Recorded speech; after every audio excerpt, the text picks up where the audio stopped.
Cameroon joins the globe to commemorate the International Plastic Bag Free Day with focus to eliminate non-biodegradable plastics. In this edition, we paint a picture of the situation in some of our local markets here in Cameroon.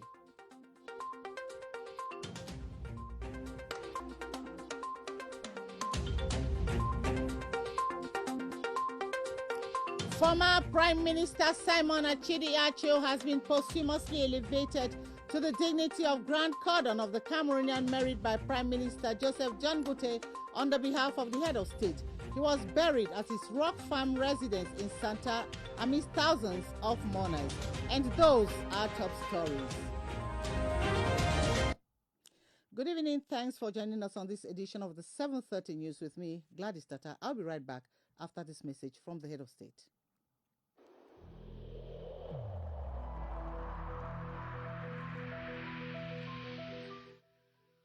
I urge you once again to put on your face masks, to wash your hands regularly, and to consult a physician or any other health personnel if you notice any symptoms. This is the only way to save lives and to curb the spread of the virus.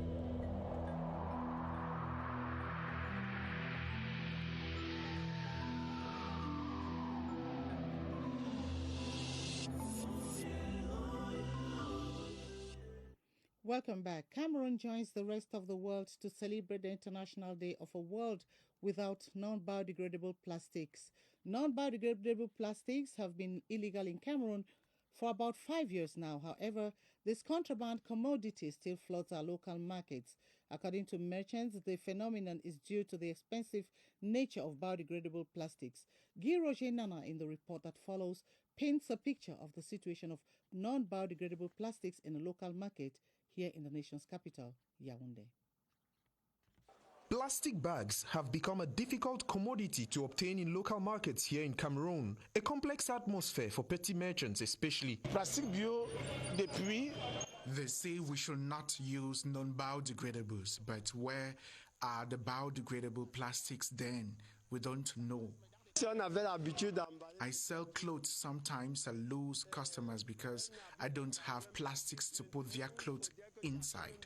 When you buy, I just put your purchase in your bag. Dealers in plastic bags describe a frustrating situation. We used to buy a pack of this plastic, for example, with 100 plastics in it at 1,000 francs. But the biodegradables with just 25 plastics in cost the same price. Do the mathematics, the benefit is next to nothing. Some experts, however, perceive foul play from the complaining merchants. From 60 microns of thickness, the plastic bags are illegal. There is a real shortage of these plastic bags. Traders just don't want to understand the need for them to buy the required plastic and protect the environment. It is hoped that, with time, the various stakeholders will take their roles seriously and understand the need to preserve the environment. And on to this lead story, the late former Prime Minister of Cameroon, Simon Achidi Acho, has been posthumously elevated to the dignity of Grand Cordon of the Cameroonian merit. The distinction was conferred on him posthumously today in his village Santa during the official funeral ceremony which preceded his burial. Prime Minister Joseph John Goute represented the President of the Republic at the event, which was also attended by personalities and dignitaries from across the country. Christian Che Atan tells us more.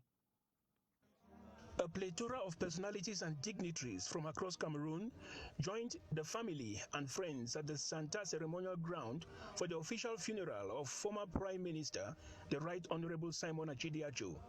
Amongst them, Prime Minister Joseph John Goute, representing the President of the Republic. But there was also the former Prime Minister, Grand Chancellor of National Orders, Philemon Yang, members of government, members of the Bureau of the Senate and the National Assembly, the Secretary General of the CPDM, members of CEMAC and others. It was in front of these and countless other personalities, family and friends, that the ceremony started with military honors paid to the departed. This was followed by a homage act performed by Prime Minister Joseph Dion-Gote, representing the President of the Republic. The Right Honorable Simon Achidi Achu, in the name of the President of the Republic, and by virtue of the powers conferred upon us, we raise you to the dignity of Grand Cordon of the Cameroonian merit posthumously.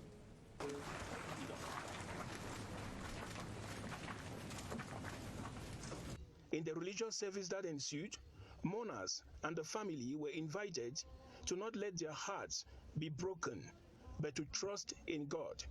A condolence message from the presidential couple, read by Northwest Governor Adolphe L'Afrique, described the late Simon Achidi Achu as a level-headed politician, hardworking and intelligent.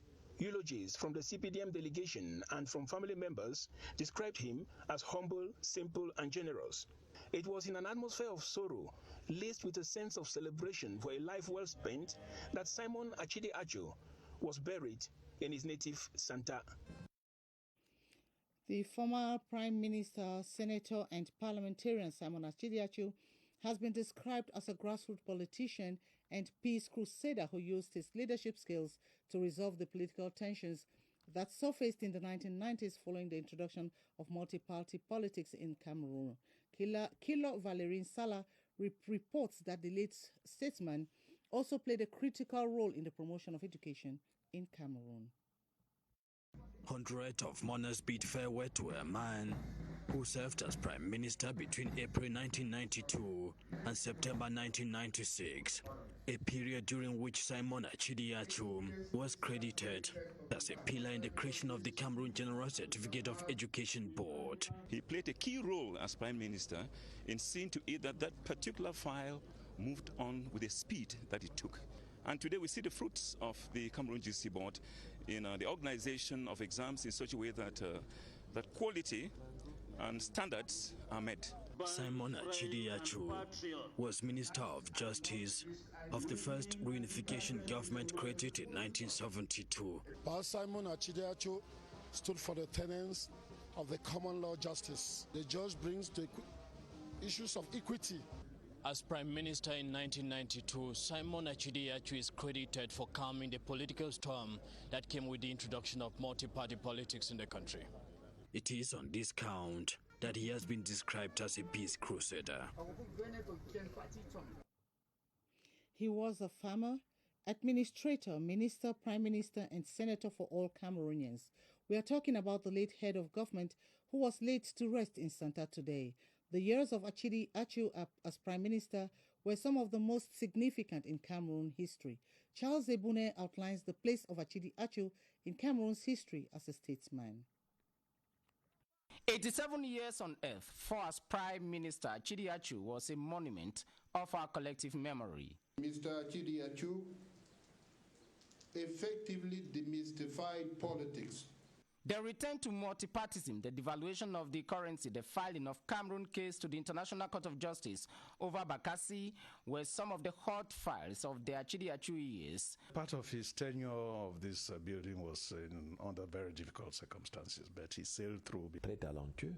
A talented, a good negotiator, and a firm character. The former Amadou Ahidjo Minister of State for Inspection and Justice was also parliamentarian and pioneer senator amongst other positions. He was fond of having people around him. He was very interested in having things that would concern everybody. Qualified as a man of the people, Achidi Achu invented an entire political campaign philosophy. Politics Nanjangi, you scratch my back, I scratch your back. That is how we got to win hardcore opposition areas. The son of Roa Santa in the northwest region of Cameroon was also a pace setter for generations to come. Pa helped a lot to stabilize Cameroon. This is an eloquent testimony that Pa was an emblem. Today, all those years of loyalty to Cameroon are crowned by this state funeral for eternity. And in other news, the CEMAC delegates to the third session of the follow-up committee Technical Committee of CEMAC Integrated Projects have expressed satisfaction with the way projects are executed hitch-free. A technical follow-up committee is closely monitoring the project's execution with the support of a CEMAC Commission, the African Development Bank, the BDEAC Bank, the BEAC, as well as the World Bank. Luma Slim Davis tells us more in the following report. With 2 out of the 12 integration projects tabled at the Paris meeting by PRIF CEMAC already in the takeoff phase, and the instruction for 2 other projects to be completed in December 2021, the initiative is well on course. As a result of efforts, technical measures, practical measures, and the financing already mobilized by our partners. However, the follow-up for better execution of the projects guaranteed by a technical committee put in place in November 2020 to ensure that roles are better assumed as designed, expected results are in view. The technical studies are ready and the evaluation missions are already programmed on the field. Those projects are the construction of a bridge over the Ntame River, the construction of the Lolabe Campo Expressway. I want to confirm that from now to 2024, 3 projects will be restructured for the financing and implementation as PPP projects. The integration projects include the Cameroon-Chad Interconnection Electricity Network and the Congo-Cameroon Interstate University. Midway into the year 2021, the Anticontraband Brigade of the Customs Department, dubbed Alcomi 3 Zone 1, has recovered more than 690 million CFA francs through direct and indirect activities. This was possible thanks to surveillance strategies put in place on land and sea under the supervision of its coordinator, Senior Customs Inspector Vincent Kemfoua. Sally Ebenyenyoki completes that story from CRTV Littoral in Douala. Zone 1 of the Anti-Contraband Brigade of the Customs Alcomi 3 covers the littoral, northwest, west and southwest regions with headquarters in Douala. Fraudulent activities within the perimeters of these regions are very high. Douala is at the maritime borders, and therefore smuggling has almost become like the second nature of business people. Midway into the year 2021, Alcomi Zone 1 has recorded positive results. We seized 167 luxury cars that enable us to recover more than 450 million custom duties plus penalties of more than 130 million francs. Added to these, Alcomi seized tons of pharmaceutical products, non-biodegradable plastic bags, petroleum products, anti-COVID face masks and test kits smuggled into the country. Through direct and indirect activities of Alcomi, more than 690 million CFA francs has been recovered thanks to strategies put in place. For the next semester, Alcomi Zone 1 plans to follow the same strategies with emphasis on the maritime component to track more smugglers on the high seas and the creeks. Some staff in the Ministry of Livestock, Fisheries and Animal Industries appointed recently have officially taken up function. They were commissioned into office by the Minister, Dr. Tiger, who exhorted the appointees to be disciplined and duty conscious. Rainatu Sally reports that some meritorious staff were equally decorated with medals for selfless services rendered to the nation.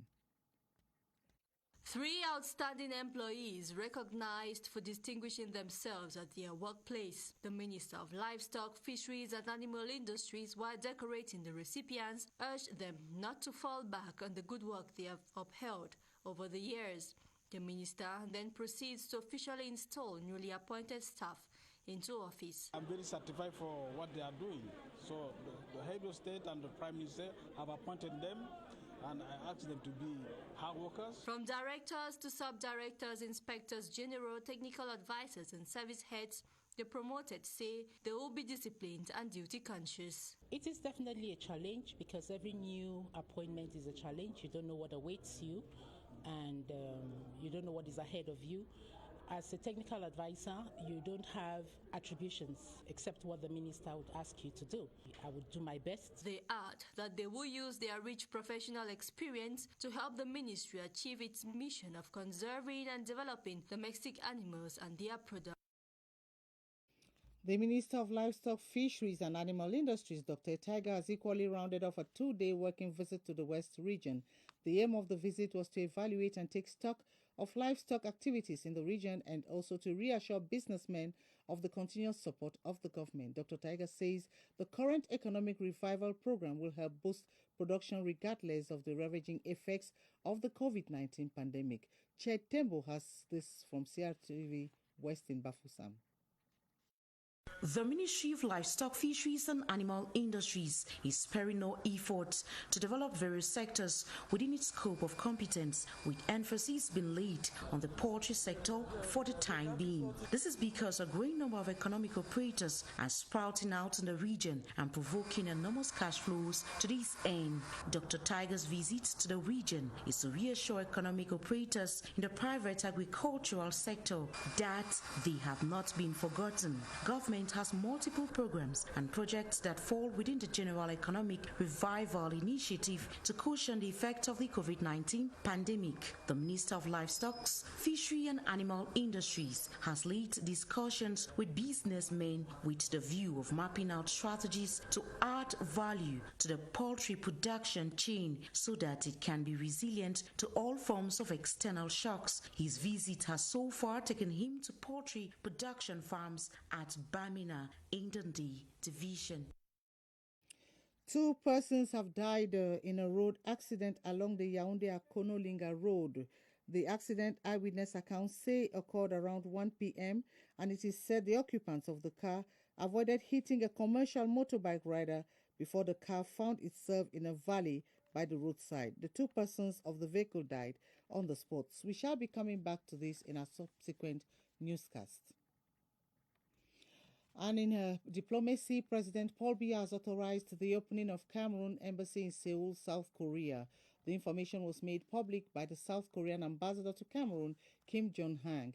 This was during an audience with External Relations Minister Mbela Mbela. Charles Ebune reports. Cameroon and South Korea mark the Diamond Jubilee of the establishment of diplomatic ties this year in a special way. Today, the minister informed me of the decision by President Paul Biya to open Cameroon's mission in Seoul, South Korea.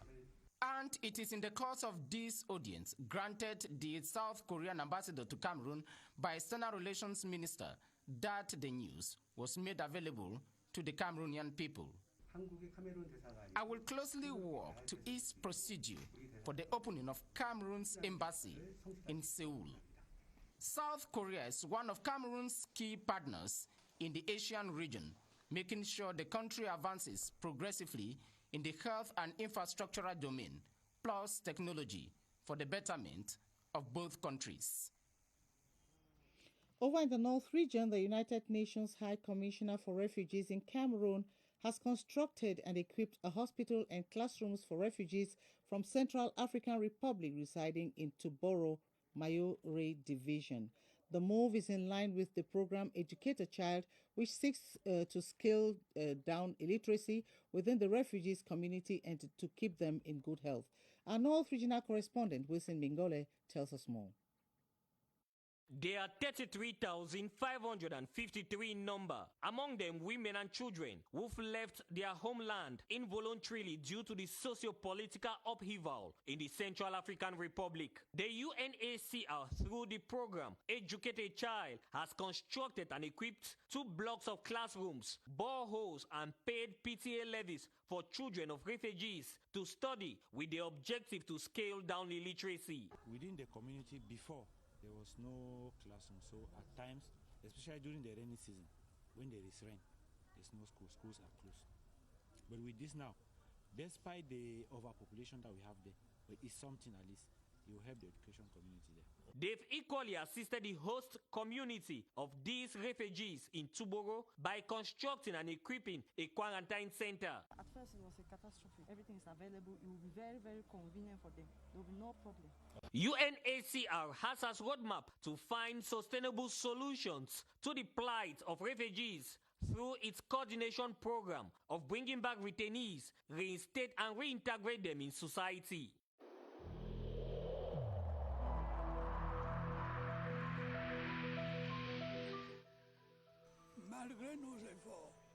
Despite our efforts, COVID-19 plunged many families into mourning and seriously hampered the functioning of our economy and society.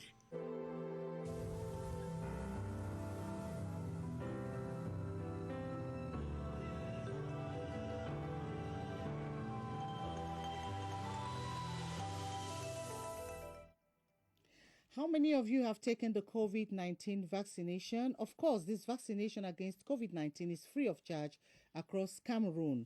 Gilbert Ongene and his guest at the Public Health Emergency Operations Center, Dr. Eric Mboke, are discussing the issue tonight. Hello, Gilbert. Hello and welcome to the Public Health Emergency Operations Center. Today we are talking about the vaccination campaign and if Cameroonians need to disburse some money in order to get vaccinated or not. And our guest tonight is Dr. Eric Mboke. He's of the National Immunization Program. Good evening, Doctor. Good evening, sir. Now tell us, the vaccination campaign started some months back and there's a mass vaccination campaign that's coming up from the 7th of July. Do they pay some money to get vaccinated? Vaccination for this COVID-19 is free of charge. So nobody needs to disburse either 1 franc or 2 francs to get vaccinated. The vaccination is completely free of charge. The government, the state have paid everything so that all the Cameroonians that are eligible should be vaccinated. Will it be the same thing? Johnson & Johnson, will they have to disburse money to get one's jab or it's free of charge like the others? For now, the government has disbursed everything that had to be disbursed. So the vaccination, COVID-19, the country for now is still free of charge. Either Johnson & Johnson or Sinopharm or the AstraZeneca, all the vaccines are free of charge. Well, got it all. The vaccination against COVID-19 in Cameroon is free of charge. Whatever jab you want to take, you don't have to disburse any money. If you are confronted with a situation whereby they are asking for money before you get vaccinated, call 1510 and they are going to see into your problem. Over to you, studio. Thank you very much, Gilbert Ongene, and hope to be in your company same time tomorrow.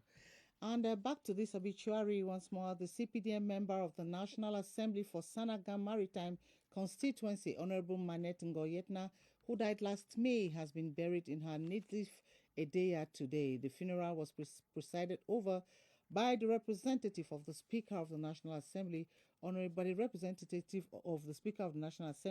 Honorable Theophile Baoro. She was raised posthumously to the rank of Officer of the National Order of Merit. Esther Kmer is just back from Edea. Her report. That's for Honorable Marinette Ngoyetna, who was influential in the development of her community.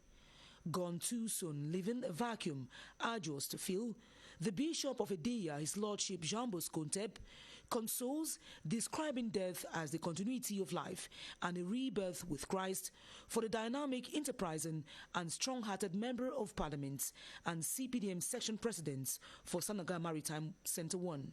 The 15 orators during the funeral were unanimous that the loss is immense.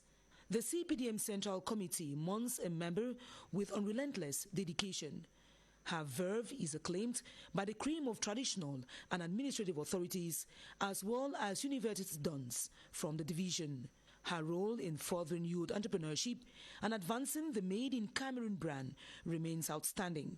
An affectionately stern parent and inspiration in female leadership, Honorable Marinette Ngoyetna is raised posthumously to Officer of the National Order of Merit by the House Speaker's representative, Honorable Theophile Baoro, a distinction she would have received on May 20 this year for her self-sacrificing spirit and soul commended to the Almighty. And may her soul rest in peace. Our book of the week is titled The Radio and Other Stories, a 259-page book authored by Jilinde Shang. The book is a collection of items like radio, shows, doctor, church that marked the life of the author born in the 80s in Lu, Dongamantun division of the Northwest region. The book represents life in the 80s where foreign signals dominated national signals and also marked the change in power in Cameroon. Emanuela Vemnier read the book for the 7:30 News. The first scene of the 259-page book, The Radio and Other Stories, is staged in the German town of Bayreuth, where the narrator, upon parking his belongings for his new apartment, is struck by a conspicuous reality. Almost all his possessions, from radio sets to shoes, books, represent his life, a life which started in Lu, a small village in the Dongamantun division, northwest of Cameroon, with the radio set fashioned the identity of the narrator. The narrator starts, telling a story about each object, and that story is the story of his life, but it covers that story also can be related to the community in general. It revisits life in Cameroon in the 80s, where radio signals from foreign media like BBC, VOA dominated those of the national station, a period marked by a historic event, the change of power at the helm of the state. The narrator recollects and presents these issues in a succinct manner, staying objective and critical while avoiding controversy, using the second-person singular. The author intended the reader to identify with the story.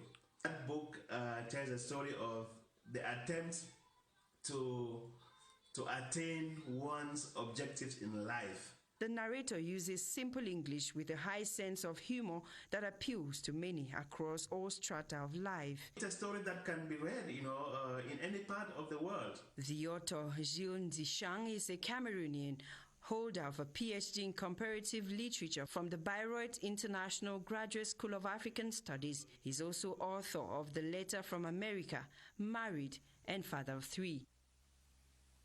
A book to read, of course, Emanuela. Hotels in the West region that will host primary and secondary actors in the Bafoussam Pole of AFCON 2021 are currently under inspection by a delegation from the Confederation of African Football, CAF, in the company of the president of the local organizing committee, Professor Narcisse Mwele Kombi. The focus of the first day of the visit was hotels earmarked to host the secondary actors of the competition. Details with Chancellor Nanze of CRTV West in Bafoussam. This is the surprise of the secondary lodging facilities. Farida Efre Twin Towers in Bangangte. It is made up of 10 presidential suites, about 50 apartments and restaurants up to standard.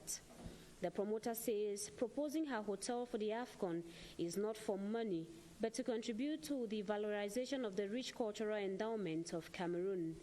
Those lodging in this hotel will have no troubles cruising from the airport to here because the road network is impeccable, and they will at the same time discover the beautiful landscapes of the region. Not far from the airport in Bamugum is Sare Hotel in Kamkop, constructed in the traditional Bamileke cone-like style. The furniture made with local material. Spectators, tourists, media persons, and other secondary actors will also lodge in Tal Hotel, Atitel, Mako Palace, and Batcamp hotels, all in Bafoussam. The CAF delegation that is in the company of the president of the local organizing committee of AFCON 2021, Professor Narcisse Mwele Kombi, will continue inspecting other lodging facilities in the West region this Sunday. The National Cricket Federation has relaunched its season, which was suspended last March because of the COVID-19 pandemic. The two competitions organized by the Federation, the Cup of Cameroon and the Championship, kicked off today. In the following, except the president of the Federation, Victor Agbonso, talks about today's activities. It's again special because, as I said, the kids, the younger people who are playing cricket have been like confined for quite some time, and now you see them very excited and optimistic. They want to play the game. That's why you see a heavy mobilization here today. It's a particularity, and it's passing. All the 22 teams are present. The 10 senior men's team and the 12 senior women's team, they are all present. So it's something which we are marveled at the level of the Cricket Federation. Thanks for being there, and that's a package we put together for you on this edition of the 7:30 News. But before we take leave of you, we invite you to watch the CRTV News channel 306 canal to follow the honors of CRTV to the late Prime Minister Simon Achidi Achu, who was buried today. And you'll be in the company of Atam Badine Omar at 8:30 for Luvent Account. I'll be back same time tomorrow. Until then, it's bye from all of us on the 7:30 crew. Good night.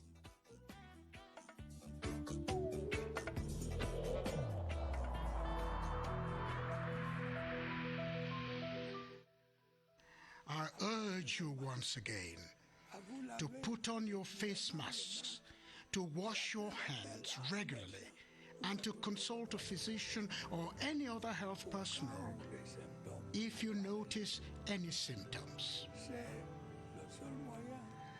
This is the only way to save lives and to curb the spread of the virus.